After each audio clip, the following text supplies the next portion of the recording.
Okay, so after going over the incident report, we're going to go ahead and call in the lawyer, and we're going to call in the nurses, doctors, witnesses. Got a copy of the incident report for everyone to follow along. Good idea. So let's go ahead and get started. Good morning, Mr. Wool. This is our hospital attorney. This is Nick. I'm Ashton. We're the risk managers. Going over the case regarding Mr. Weatherspoon. I have a copy of the incident report if you want to follow along with us. So we've got a lot on our plate, so let's go ahead and get started. You see that? Well, I agree. Let's get started then. Can you summarize what happened on the incident report and briefly? Absolutely. Yeah, perfect. The patient's family is suing. That's why we're all here today, obviously, for improper care resulting in the patient being asystolic for 9 minutes. And in the consequence of being asystolic, he's suffering from a long-term brain injury. Okay. Well, in layman's terms, what is asystolic mean? So asystolic is when the heart is not beating, so then that results in a lack of oxygen to your brain, and that can cause serious brain injuries and damage to the Okay, I patient. understand. Thank you. Is it possible to bring the staff in that was involved in the incident? Absolutely. We're going to start with the physician. Yeah.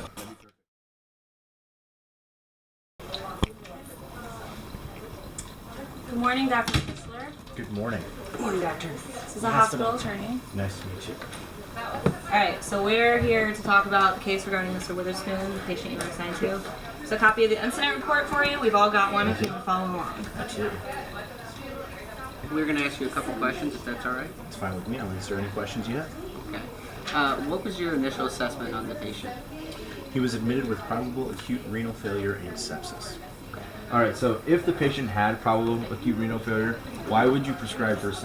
You know there are precautions and protocols in the hospital for prescribing Versed in the emergency room. I wrote the order for Versed and Ativan because a CT was necessary to confirm the diagnosis. Based on the nursing assessment, the patient was agitated and pulling out his nasal cannula, which provides him oxygen.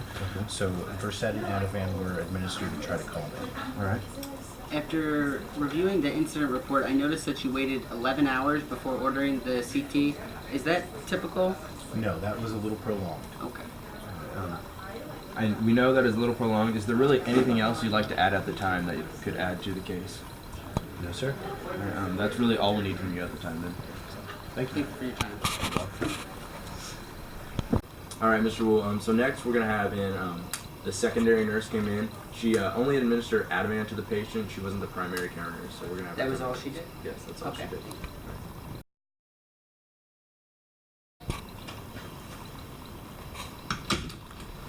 Good morning, Amy. Good morning. This is Amy Herpel, one of the nurses that was caring for Mr. Weatherspoon. So this is just, we're going to ask you a few questions regarding it. Okay. A copy of the incident report. I'm the hospital attorney. Hi. Nice to meet you. You too. So we're just going to ask you a few questions about the dose of Ativan that you administered to Mr. Witherspoon. Okay. And you do recall caring for this patient? Yes, I recall assisting a coworker with administering an anti-anxiety medication known as Ativan for the patient's agitation. Following the administration, I did document that the medication was administered. Were you involved in any other care regarding that patient? No, I was not. Okay, so you did document. That is what we like to hear. That's a good thing. Is there really anything else you can add to this case? I'm sorry, I don't have much more information. Okay. Thank you for your time. Thank you.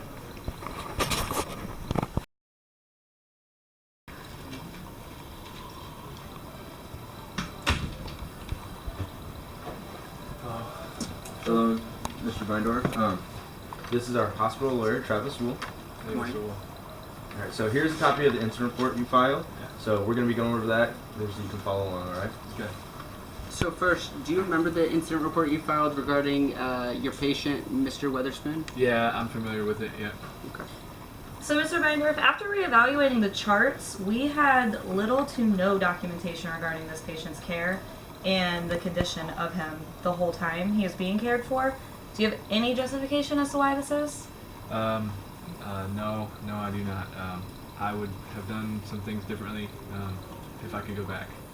So specifically prior to the 9 minutes of this patient being asystolic, the patient was also given 3 separate doses of Versed. Did you or did you not document and monitor the patient's level of consciousness, vital signs, agitation, anything? No, I didn't document anything, and there was failure to monitor for sure. Do you think you acted as a reasonable and prudent nurse would do? In my honest opinion, no, I probably made a couple serious mistakes that night.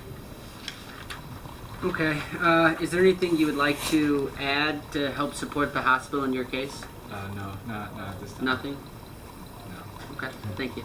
That's really all we're gonna need for you.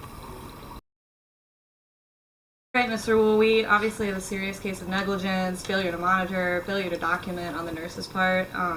So I think we got ourselves a mess on our hands. I completely agree. Do you have any thoughts on this case right away after going all this? I'm not confident in justifying our defense. In my professional opinion, the hospital administration should strongly consider settling out of court. Thank you. All right. We'll Thank talk you. about this more Yeah. later. Thank you.